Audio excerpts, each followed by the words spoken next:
Good morning to all of you. My voice is audible, Prathamesh?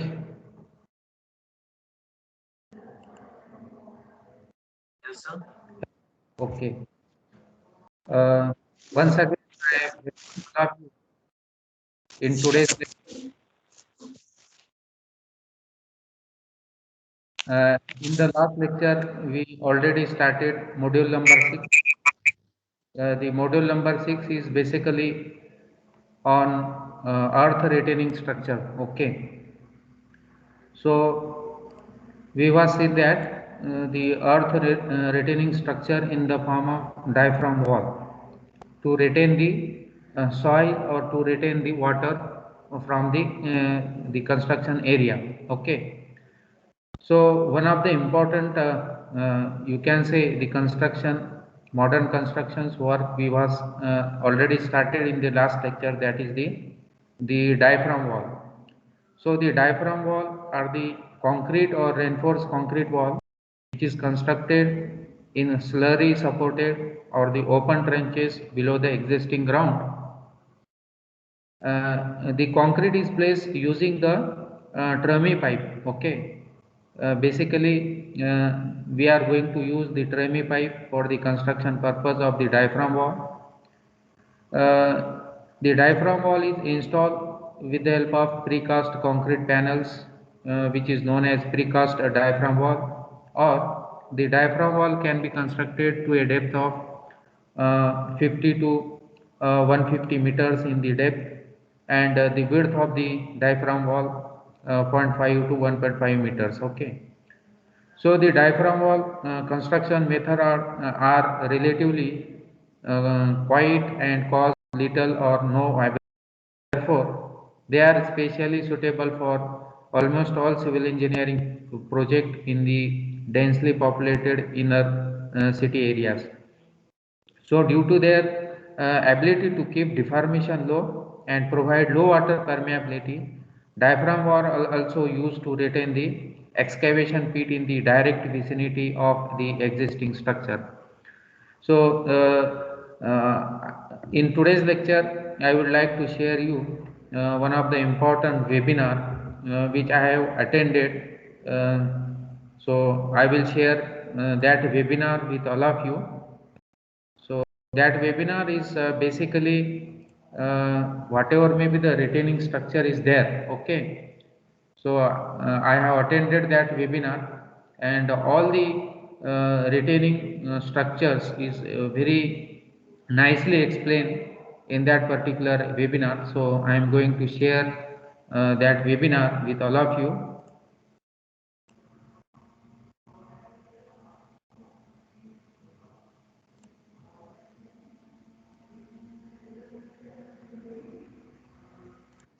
But the number is very large. What I find even in a design office, retaining structure do not, get the importance they deserve. I mean, most of the bridge engineers like to do difficult structure, and retaining structure like abutments and the retaining walls do not get the kind of attention they deserve. But so there is a request to make it full screen presentation. Okay. Sorry to interrupt. It's okay now? No, so, yes, sir. So I'm going to cover these following topics. See, one is the types of retaining wall. You will be surprised to know there is a very large variety of retaining walls, and I might have still missed a few. Then earth pressure theories, which are commonly used for non-seismic and seismic situation. And then seismic effects on soil mass resting on heel, typical earth pressure diagram. Then design aspects, external stability, and structural design aspect I will cover only for cantilever retaining wall, because otherwise the presentation become too long. Then drainage aspects, which is generally ignored by our engineers. Then modes of failure, what are the causes of failure, and shrinkage and thermal cracks, and how to avoid shrinkage and thermal cracks. Now, what is a retaining structure? See, as the name suggests, the retaining wall is a structure that is designed and constructed to withstand lateral pressures, which could be due to earth filling, liquid pressure, sand, and other granular materials behind the retaining wall structure. And what are the retaining structure, earth retaining? which retain not only the earth, but also serve as structures to resist other external loads, such as vertical loads and horizontal load transferred from superstructure. See, earth retaining structures have a very wide application in bridge and highway engineering. The quantity and cost of such structure can be very large, particularly in highway projects where such structures are in hundreds and sometimes even more than the cost of major bridges. These are also used for slope stability purpose in hilly areas by the side of a road, and also used as a retaining earth to retain the earth during construction phase like sheet piling. So if you look at the types of earth retaining structure, I have listed 15 types. See, first one is general purpose retaining walls, and then we have retaining wall in approach ramps of underpass and flyovers, and cantilever abutments with superstructure supported on bearings. Then abutments can be integral with superstructure. We have box type abutment, box type return walls. We have cantilever return wall, cantilever wing walls, we have toe walls, VUPs and PUV, basically underpasses, which also act as a earth retaining structure. Then we have box type minor bridges, box culverts, U-shaped drains, reinforced soil walls, sheet piles, then pile retaining wall, diaphragm walls. Broadly, conventionally, retaining wall have been classified as gravity walls and cantilever and counterfort type walls. Gravity, as the name suggests, these are constructed in PCC, stone masonry, brick masonry, gabions, and the stability comes from the weight. These are not reinforced, but the stability comes from the weight. Whereas cantilever, counterfort, and buttress wall are constructed generally in RCC. We have a base slab, and the slab on the backfill side is called heel, and front side is toe. We may have if the height is not large, say up to 8 or 10 meters, we may have a simple cantilever wall. Otherwise, it can be stiffened by counterforts. Now, counterforts can be provided on the rear side, then we call it counterfort wall. And this can also be provided on the opposite side of earthfill, and then we call it buttress wall. You see some samples here, like gabion gravity walls, which are provided by the side of the road, and these are massive earth retaining structure and also help in arresting the landslides. Cantilever RCC wall, all of you are very familiar, and masonry buttress wall are more common, I think, in building structures. In counterfort, we have generally front counterfort starting from top to bottom. The advantage of counterfort is the front wall is stiffened, and this is then designed spanning across these counterforts. Counterforts sometimes are given on the front side also. If the heel span is quite large, then these are given on both the sides. Retaining walls can be precast also. Obviously, weight and height will be limitation. Base slab can be cast in situ, and the retaining wall comprising stem and wall can be precast. Counterfort are hollow panel, and because the height is more, to manage the weight, it can be made hollow, and the cage is lowered inside subsequently, and then concrete. Here you can see pictures of some precast retaining walls. And this is done in India also, especially in box culvert structure, which have very large number in a highway jobs. And the height of retaining wall is limited to 4 or 5 meters. And since the number is large, these can be standardized and these can be precast. This has been done in our country also. Another type is anchored retaining wall. As the name suggests, the wall fascia is anchored into the hill. Anchors are driven into the material with boring, then are expanded at the end either by mechanical means or pressurized concrete, which expands to form a bulb in the soil. Now, these are constructed when the space is limited or cutting of the existing slope is to be avoided. Then anchored retaining wall is suitable for loose soil over rocks. You may have an existing formation of rocks, so you want to construct a retaining wall, and you are not able to provide conventional retaining wall, then anchored retaining walls can be provided. And these can be considerably high retaining wall can be constructed using this type. Deep cable rods or tiebacks are driven into the earth, and then the ends are filled with concrete. Anchors act against overturning and sliding pressure. You can see a finished anchor retaining wall. It looks quite nice, and the height is also substantial. Another type is L-shaped cantilever wall, though not very common. See, left-hand side, you will see this is used to widen the existing formation. There is an existing formation, you widen at the top, and but you cannot excavate behind, so you can provide a L-shaped retaining wall. Right-hand side, the slab is below the earth field. Here also, you cannot excavate for some reason.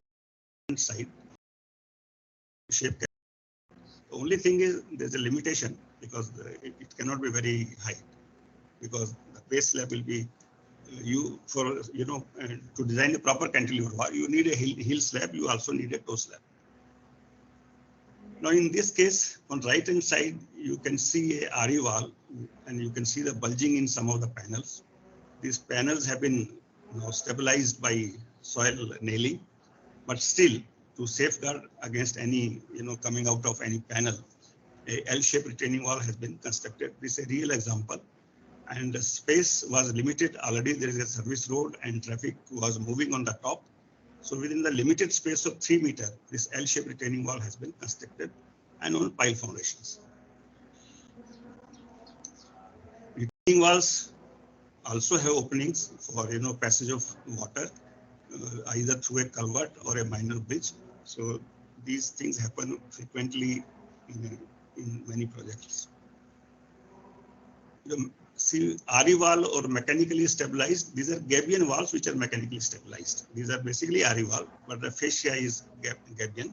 And these look very nice in a rural environment, not popular in urban environment. And in Sikkim airport, McAfee has designed a similar wall for a height of 70 meters, but a small height for 70 meters. These are conventional RE wall you must have seen, and these are provided in approaches behind the abutment and highways where ROW is restricted and service roads are provided. RE walls are very cheap compared to normal RCC wall, and especially when the length is very long, and that's why these have become very popular. But there are many problems also which people are facing. This is a typical RE wall. You can see the abutment pier, and just behind that, there's a long RE wall. We have longitudinal walls, one on this end and other is on the other side. And what you see here is a cross wall. And this is 47.5 meters wide. This is for a 6-lane highway.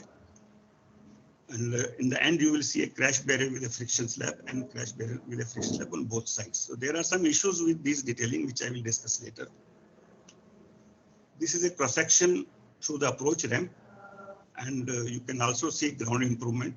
And this issue also is very important, ground improvement, because in number of situations, we do not find a good subsoil strata, and this has to be done. This is a finished RE wall. It has a very long length. In fact, when the highway passes through towns, you don't have enough space. And the viaducts are very costly, and their RE wall has become very popular. You can have service road on both sides. And these have been constructed for a very large length, 3 kilometers, 4 kilometers also.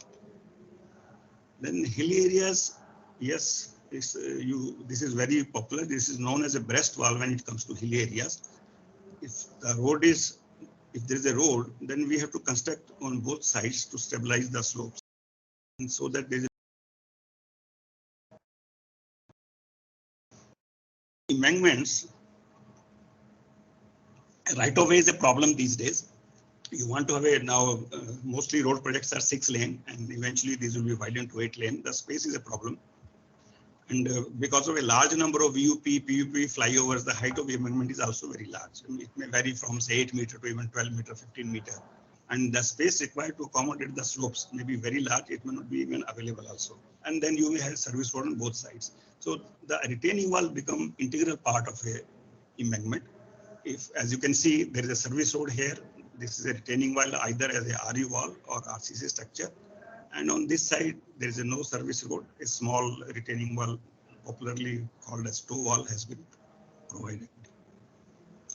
Another application of retaining wall is, in approaches to underpass, having a shape, U shape.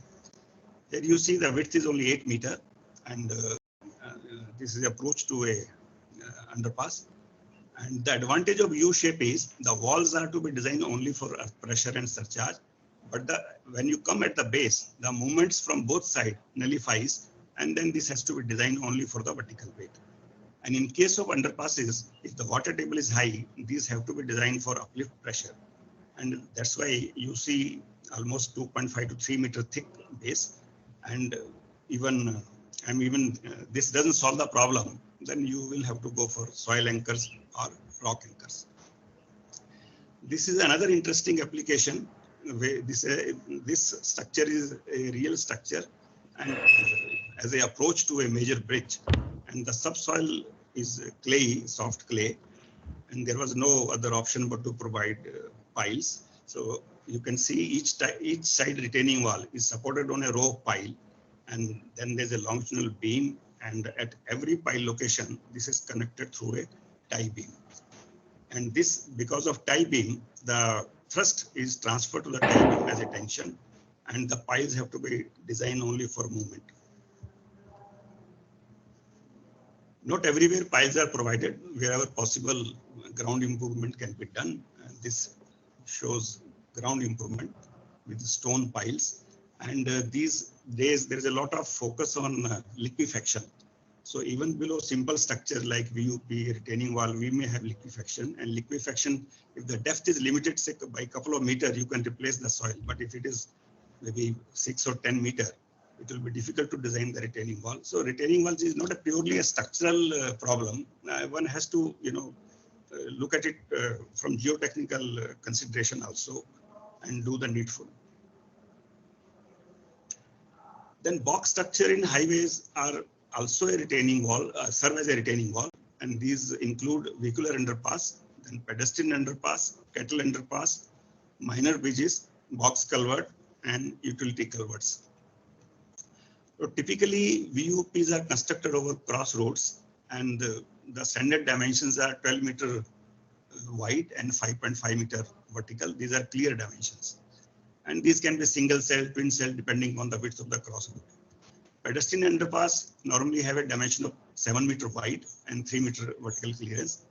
And cattle underpass also have a width of 7 meter, but the clearance may be 3 to 4.5 meter, depending on the type of animals which might use this underpass. Like if one is expecting elephants to cross, then clear height will be even more than this.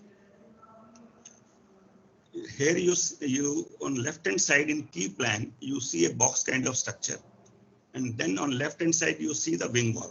The wing walls are supplied generally at 45 degree, and on right hand side you see a return wall which is parallel to the traffic direction. Now the purpose of either return wall or a wing wall is to contain the other embankment.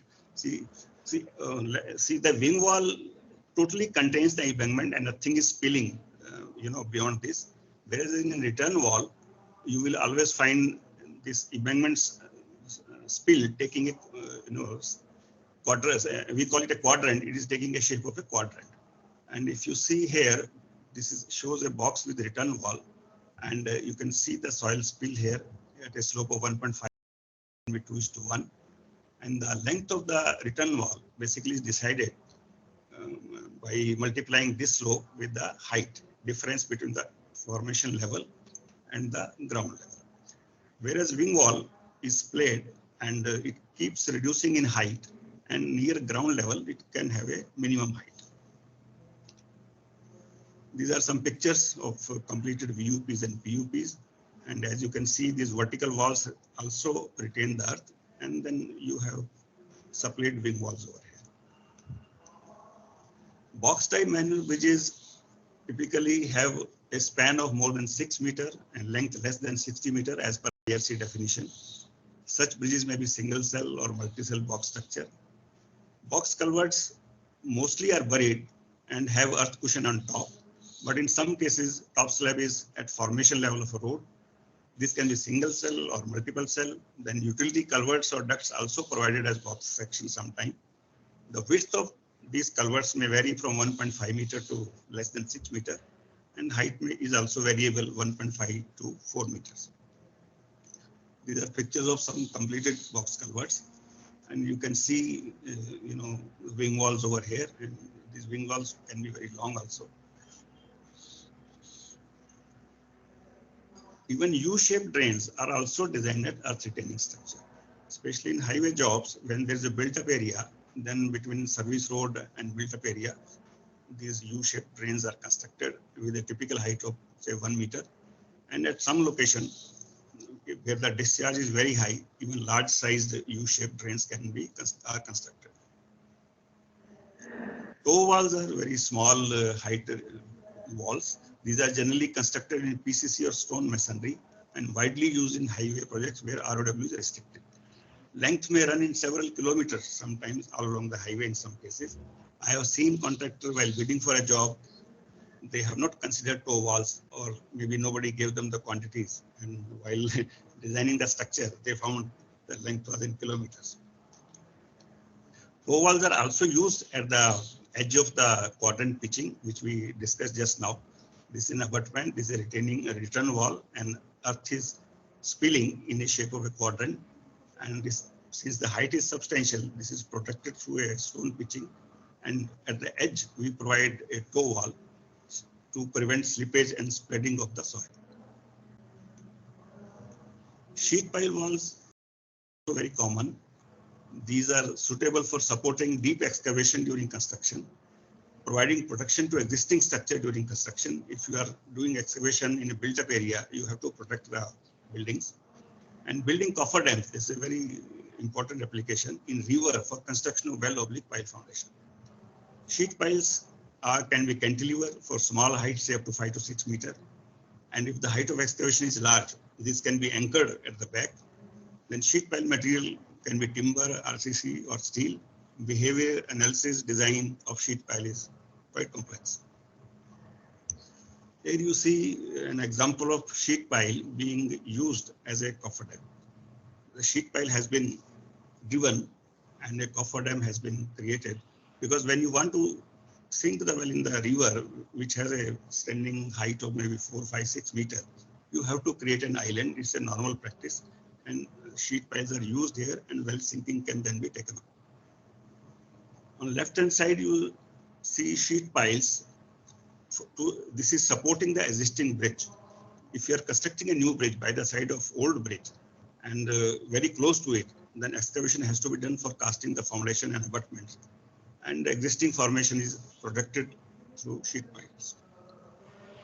This is an example of a large bridge where sheet piles have been used for casting the foundations. Another type is secant and contiguous pile walls. Now, secant pile walls are formed by constructing intersecting reinforced concrete pile. So you can see here, these are called primary piles, which are cast in stage 1. And once these are cast, then secondary piles are cast with a reinforcement or a steel section. And then this becomes a full wall. These are provided where sheet piles can resist, high earth pressure. And if these are to be used as a permanent structure, one can provide waterproofing as well as a concrete wall. Now, contiguous piles are a little different. These piles have a little gap in between. These consist of piles arranged in a line typically with a 150 millimeter gap between the piles. The soil between the piles can be stabilized using grouting technique if necessary, either before or after pile installation. Here you can see the completed pile wall, and left hand side shows schematically how these are constructed. So primary piles are constructed first, as you can see here, and then secondary pile with reinforcement are constructed subsequently. Diaphragm wall basically is a continuous wall constructed in ground to facilitate certain construction activities, such as to support deep excavation or as a permanent retaining wall. Diaphragm wall is constructed using a trench excavated in ground and supported by bentonite or similar fluid until the mud is replaced by concrete after the steel cage installation. The construction of diaphragm wall is more or less similar to board cast in situ pile. The diaphragm wall can be constructed up to a depth of even 60 or 70 meters. So schematically, this picture shows how it is constructed. The first step is to construct a guide wall. Guide wall is constructed for the entire length, and it has a clear dimension of thickness of the diaphragm wall, which will be 600 to 1.2 meters. and then panel by panel construction is done.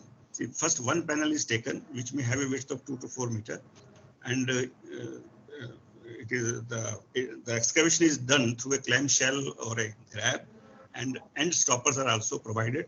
So once it has been excavated, then cage is lowered and it is completed, and then space is left for that between this one and the next one to be taken up. Once alternate panels are constructed, then intermediate panels are constructed subsequently. In bridges, apart from temporary construction, these are also used as a permanent structure. In an underpass where the space is very limited, especially in urban areas, the diaphragm walls can be used as a retaining structure for the underpass. These are also used in an integral bridges where the abutment is a wall type and space is a problem. Then diaphragm wall can be used as a abutment also. And as we know, apart from this, diaphragm walls are very common in underground structures like station, parking, etc. This picture is for an underpass in Ludhiana. And when you look at it, you can't make out that diaphragm wall has been constructed here. The most common retaining wall structure in bridges is obviously abutments. Abutments are the structure which support superstructure either on bearings or maybe integral with superstructure. Normally constructed along with the return wall, wing wall, which we have discussed just now. Abutments can be non-spill through, this can be spill through, these may rest on open foundation, pile foundation, well foundation. We have box type abutment supporting structure on bearings, then even box type structures can be integral with very large cantilever superstructure. You can see in this picture, this is the abutment and these are the wing walls, these are the return walls. We have discussed this. This is a simplest of the abutment on open foundation. And as you can see in this view, this is a wall, front wall, and then we have side walls, return wall or wing wall. And here you see the earth slope surrounding these wing walls. This is another example where abutment, where wing walls have been constructed in line with the abutment, and this top slope is same as slope of the embankment. Butterfly wing walls are also very common. Actually, the length of, you need not construct the full length of the return wall. You can construct it partly, which is integrated with the base slab. And then in the end, 3 to 4 meter length can be constructed as a butterfly wing wall, because the soil spills start from the edge. And when it slopes, this part gets buried. And from outside, you will never know whether it's a butterfly wing wall or a full retaining wall. Highways are constructed in cutting, and their overpasses may have to be constructed. And there, this retaining structure can be as small as just a bed block, if the rock is very good, and as the, depending on the quality of the rock, the depth can be decided. And if quality is very poor, the depth can be substantial. Then we have bank seat abutments. These are suitable for small spans only. Why we call bank seat abutment? This bank seat is resting on a earth fill.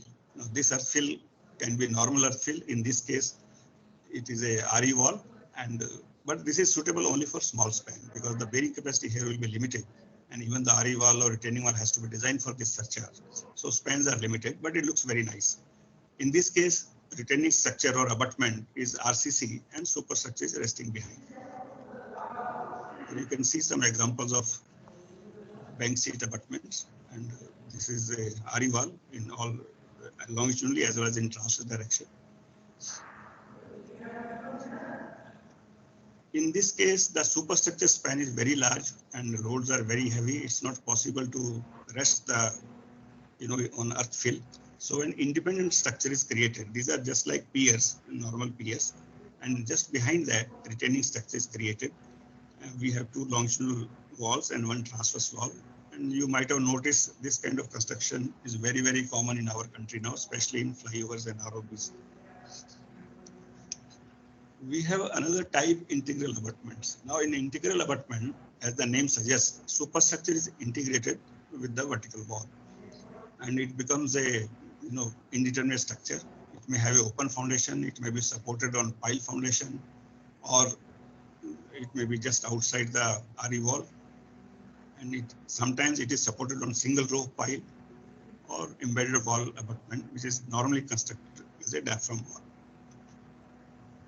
Abutments can be non-spill through and spill through. Now, what is non-spill through? Non-spill through means this is a wall type and the root formation stops here and the side spill cannot go beyond the abutment. So that's why we call it a non-spill through. In spill through, we have piers over here and there are openings between the piers and the earth spills through those openings and takes this shape.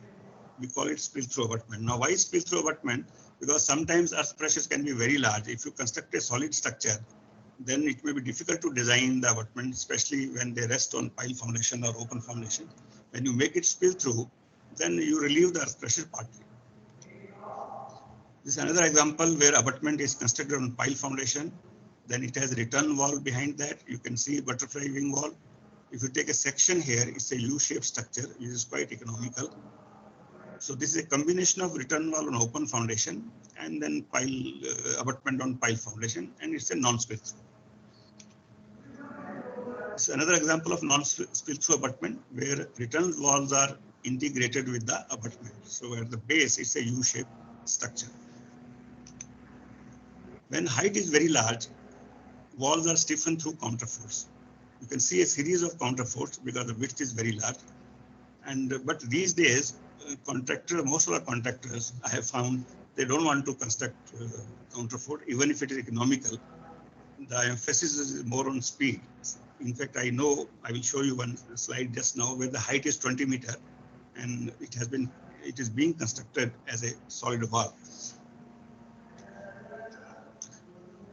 Abutments are constructed on well foundation also. In this case, you see there's a well foundation. The well cap is larger than dia of the well to support the entire superstructure.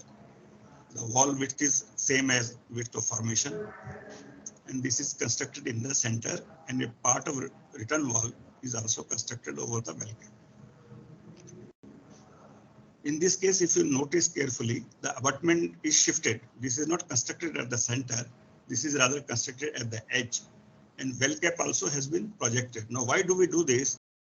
Well foundation design, abutment well foundations are designed as a retaining structure where the difference between formation level and founding level may be 25 to even 40 meters also. So this is a very, very large height, though this is resisted by the passive relief on the opposite side.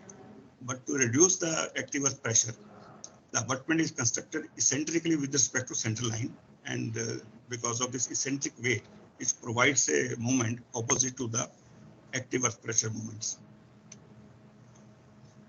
This shows a 20-meter high abutment wall, and there's a one bridge on left hand side, another carriageway on right hand side. In between, we have a median wall, and this height is almost 20 meters and resting on pile foundation. And it's also a non-spill through because we tried to provide spill through, but client refused. They only wanted non-spill through. And the thrust on each pile is very large. For a normal situation, it is 100 ton, and for seismic, it is almost 150 ton per pile. You can see another section of 20-meter high wall on pile foundations. These are being constructed right now. And even while these are constructed, abutment cap is complete and girders are being erected. Another application is box type return wall.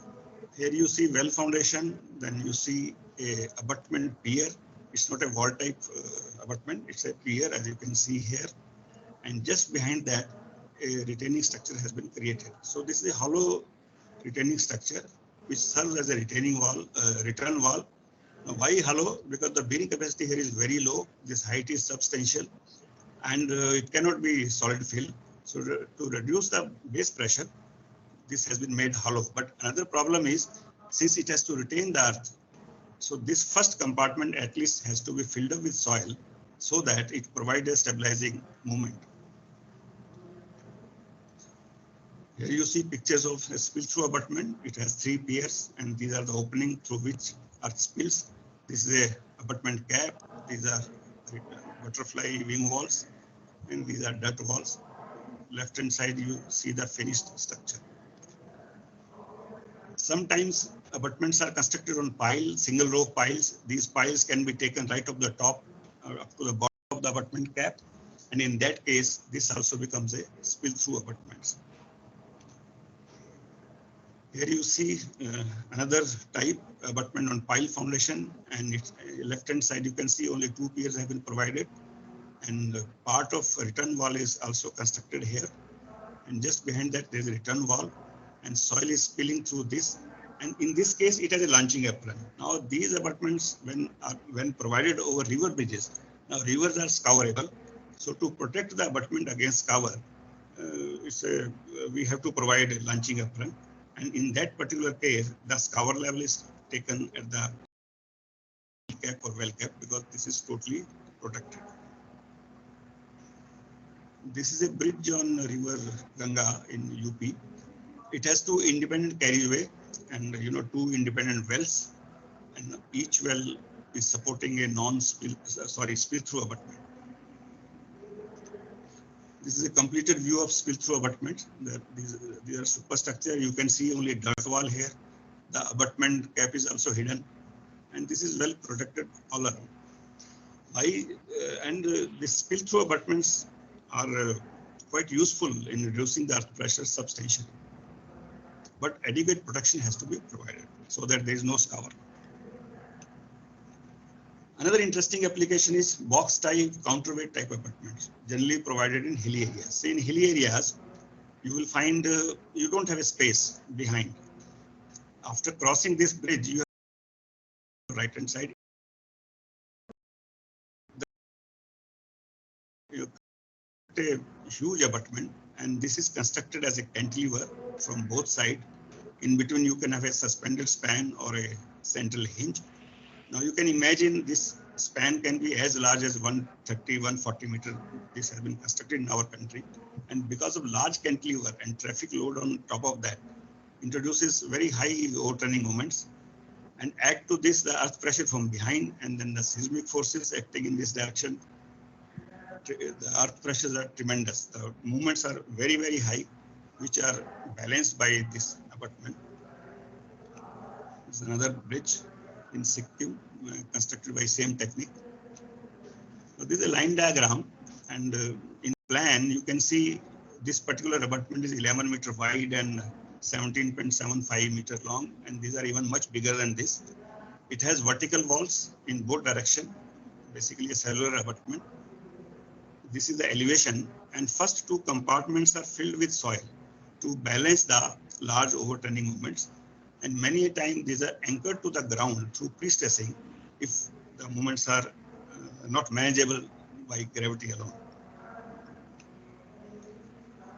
This is a bridge on Jammu-Udhampur rail link, I think, which has been published several times. It has a span of 102 meter and on both sides 71 meter span. The interesting thing is it has a free bearing on piers as well as on right side abutment. The fixity is provided on the left hand side.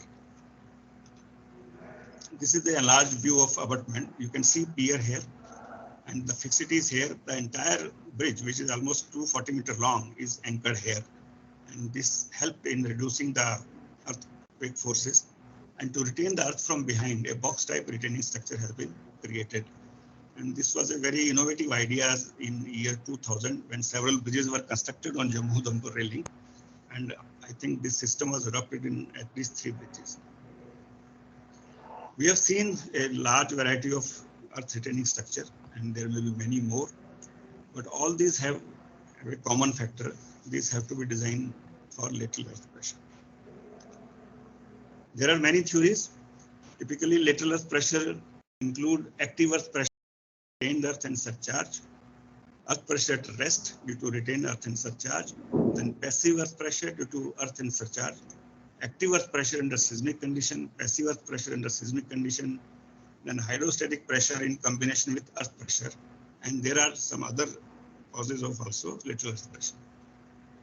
Now, active earth pressure develops, as we all know, when the retaining wall deflects laterally away from the soil behind, as a cantilever, causing formation of failure planes in the retained soil. If the wall displacement is sufficient, the lateral pressure plastic equilibrium and the wall pressure at this stage is termed as active pressure. Passive earth pressure develops if the wall is pushed against the wall, causing slip planes to develop. Extent of lateral earth pressure depends on the extent of deflection of wall. Now this slide shows, how it develops. You see here figure A, which is an in situ condition, and you see this line is an imaginary line with zero movement. And in any in situ condition, if you take a soil element here, you have a vertical pressure, that is gamma z, which we call sigma 1, and then lateral confining pressure sigma 3. So this state is known as earth pressure at rest. Now, if this wall deflects, if you excavate in the front, obviously this wall will deflect. And because of the deflection, the sigma 3 reduces. And as you increase the deflection, sigma 3 reduces substantially and failure plane does. This failure plane is at 45 plus 5 by 2. And when the deflections are small, then the active pressure is also small. And beyond a limit, then this is the maximum active pressure it can reach. Passive leaf is, it's a opposite phenomena. Here sigma 1 remains same as in case of active pressure, but sigma 3 is increased. And when you increase the sigma 3 at a certain deflection, inward deflection, the failure takes place. This is a failure plane. And typically for a horizontal surface, the angle is 45 minus 5 by 2. Now what is K? K is basically a ratio of sigma 3 by sigma 1. Sigma 1 is overburden, vertical pressure, and sigma 3 is a lateral pressure. So this is just a ratio. And then sigma 3 can be written as K sigma 1, whether it's active, earth pressure at rest, or passive. It can be written like that. That is K into gamma H. This picture shows the variation of, active and passive earth pressure. This solid line at 0 shows a in situ condition when it is a at rest condition. Now, if this wall moves forward and beyond a certain delta, active pressure will develop, but in between, this will lie between earth pressure at rest and active earth pressure. Similarly, for passive relief also, if the displacement is quite large, then only passive pressure will develop. And in between, the value will lie somewhere in between. There are some guidelines. Our code doesn't give any guideline, but in ASTRO and Bowles book, there are certain guidelines and how much should be delta, so that beyond that, active pressure develops. And this is not only deflection, this also includes foundation rotation. Now, when we design earth pressure structures, we need to assess earth pressure, and there are many theories. So this is regarding about the diaphragm walls. Not a diaphragm wall single is covered in that webinar. Almost all the walls which is required in case of whole bridge engineering, which is covered by the Ahuja sir. So Ahuja sir also covered the design philosophy also, the stress calculation, how the active earth pressure, passive earth pressure is calculated due to the earth. Okay, and he also explained almost all the design procedure, how we can design the diaphragm wall even for almost all the structures. Okay, so today we will stop here, and we will continue this webinar in the coming lecture, because if you design any of the retaining walls, okay, then we follow the same procedures. First we need to understand the different kinds of the wall, and under which circumstances we are going to use the different types of the walls. Okay, so almost all the Ahuja sir will cover the applications of each and every wall for the construction purposes, in case of the bridge engineering, in case of the river draining works also. Basically, he also explained very nicely the modern technique by which you can design these particular things with the softwares. Okay, in the modern activity or in modern days, we are not doing manually, because the manual design process and the analysis process is very, you can say, time consuming. And if you go through the softwares, so one of the important software is also explained very nicely. So we will look that softwares also in the next lecture. So today we will stop here. Okay. So anybody is having any questions regarding about the retaining structures? Okay. So you can ask, post your query. So today we will stop here.